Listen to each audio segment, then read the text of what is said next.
Welcome back to the Reality Guys. I'm your host, Billy Blinks, joined as always by my co-host, Brian. What's going on, everybody?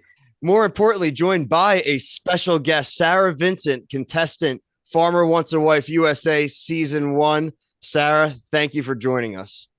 Thank you guys for having me. I'm excited to talk to you. No, we're excited to see you too. This is the second interview now that we've done. So go back and check out last week. Really great interview with Portia. Really great person. Really great. That's my Dallas girl. She was great. Yeah, down. Well, go birds, but we'll talk about that later. Uh, First of all, like we start with everybody we talk to on our channel. Were you a reality TV fan? Are you a reality TV fan? And if so, what do you watch? I do like reality TV. I guess a mix of stuff. I like anything I can cringe at. So I kind of was prepared that people will cringe at me too, which is fine. I don't know. I used to watch The Bachelor. I kind of fell off of that after a while. I like Love Island. That's always very entertaining. Any competition reality show I'm in because I'm a very competitive person. So anything to do with competition, I'm watching you.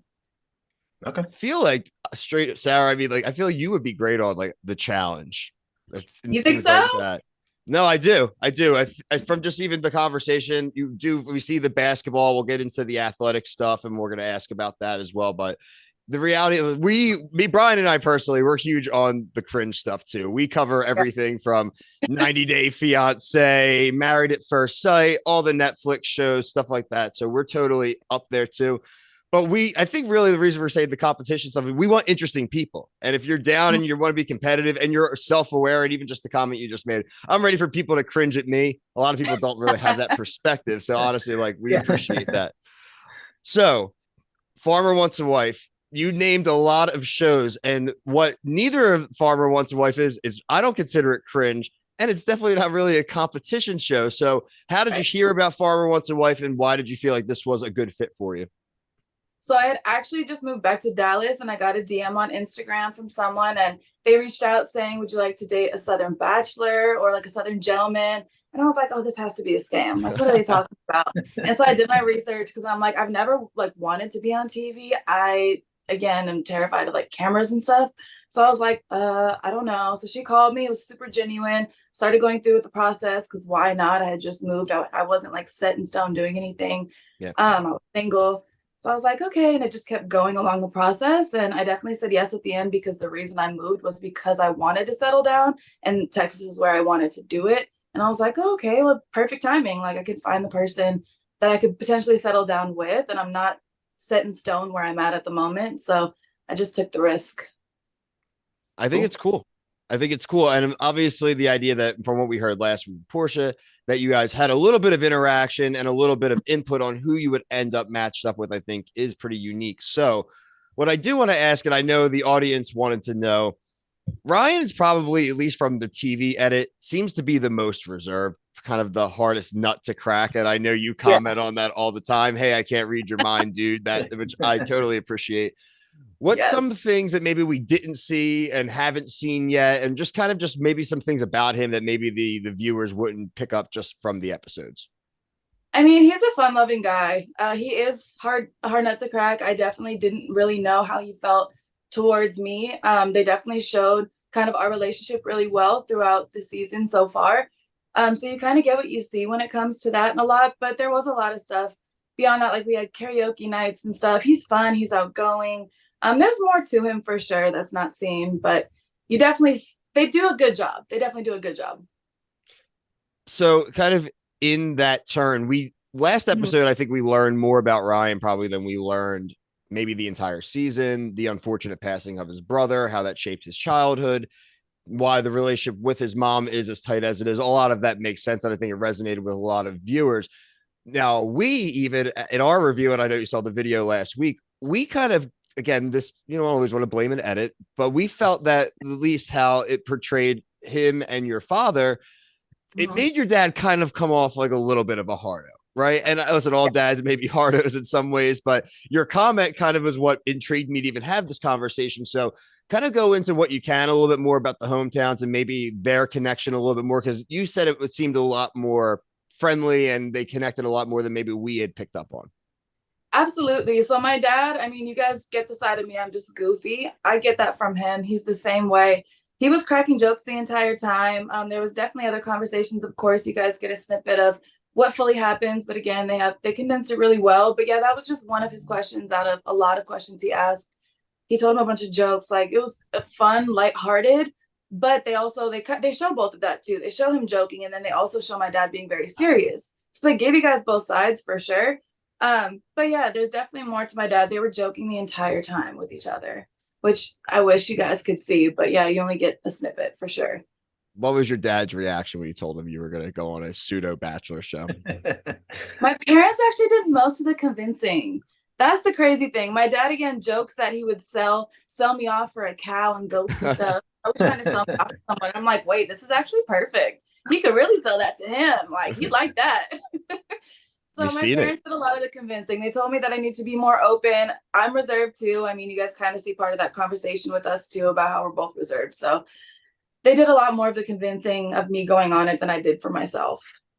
Really cool. Really cool. Brian, you have a few things, and then I do want to get to the kind of criticism question that we were going to talk about. Yeah, I want to stay on the date because I thought it was really Bill and I both thought it was really interesting that your parents owned like bar / speakeasy. So just curious, what's your favorite drink there, and is like what was the walk-in like? How busy is it? Like, do a lot of people come into the secret section of the bar? Yeah, so it's two parts. So initially they had McAllen's, which is the one that's in the restaurant that we were in at the beginning. And so they had that for about 5 years before they opened the speakeasy next door because they just needed more space because it was very busy. And my dad loves whiskey and cigars. So my mom and dad kind of combined to design, decorate, and do all this stuff. It's very busy. I used to actually manage and work there a lot before I moved, but a lot of people come in. People kind of say it's like Cheers, if you guys have seen that show, because just everyone knows each other's names. It's such a home environment. It's very welcoming. There is a code, like you guys joked about, to get into the speakeasy. There is a code, but if you guys come, I'll bring you in.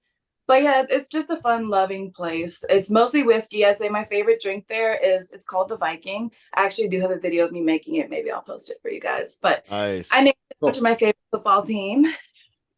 Do you like the Vikings? The Vikings. Yeah, I'm a Vikings My dad likes the girl. Vikings. My dad likes I the love your Vikings. dad. So I've been You there. said Dallas, and I tried to troll you a little bit from obviously Philadelphia being an Eagles Yeah, fan. So see, yeah, Bill likes the Eagles. I unfortunately like the Falcons. I mean, but the Vikings. I mean, two disappointing teams. We're gonna have a great season. We just drafted Addison. We got Justin Jefferson on the other side. Y'all aren't stopping us this season. So except for the you got to worry about Kirk. Yeah, I like this. See, this is good interplay. So this is kind of even was the other pseudo prompt, right, for us to have this conversation. It happened on our channel. I thought there was maybe one of our co-hosts, Brett, may have thrown a little bit of an unfair criticism at you, criticized you about your accent as someone who has probably the craziest accent of anyone ever on our channel and on every episode. I kind of was like, yo, chill.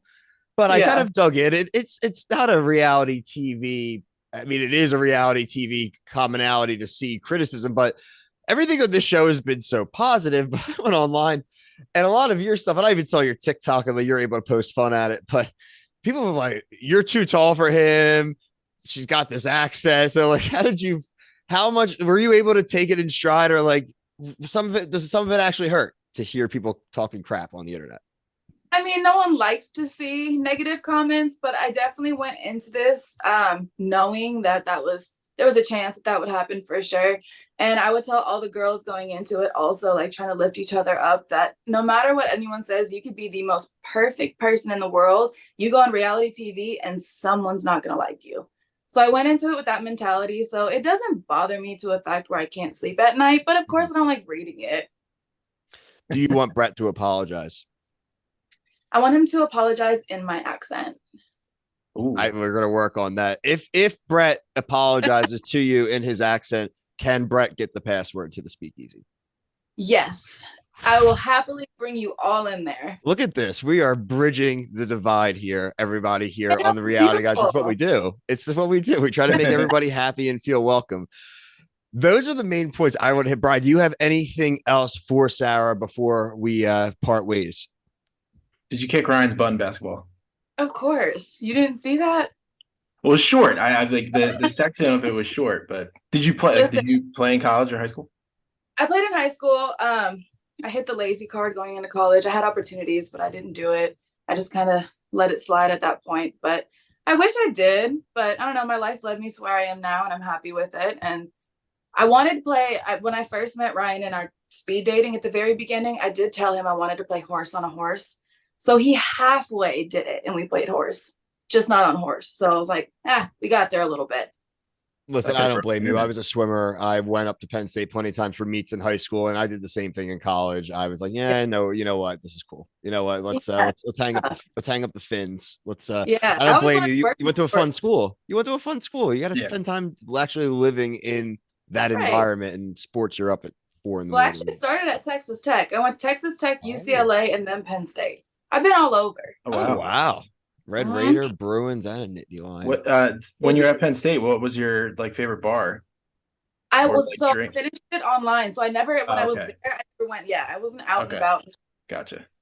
So I'm trying to go out there. Homebody. I never leave the house other than if I have to, really. Other than when you go out to feed the horses and of course get the eggs in the morning. But then I'm still at home, technically, right? Exactly. That's true.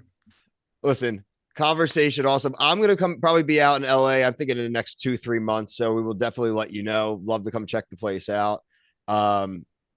If there's anything else that you want to plug, anything you have going on, obviously we'll tag some of your socials and stuff in the episode description.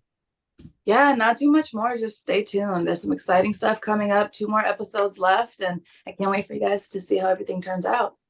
Make sure you're watching Farmer Wants a Wife, airing on Fox. New episodes air 9 p.m. Wednesdays on Fox. 2 episodes left. Make sure you catch up. Check our playlist in the description. There are reviews of every single episode. And like I said, the interview from Portia, as well as now this one with Sara, and hopefully future ones. But again, thank you for watching.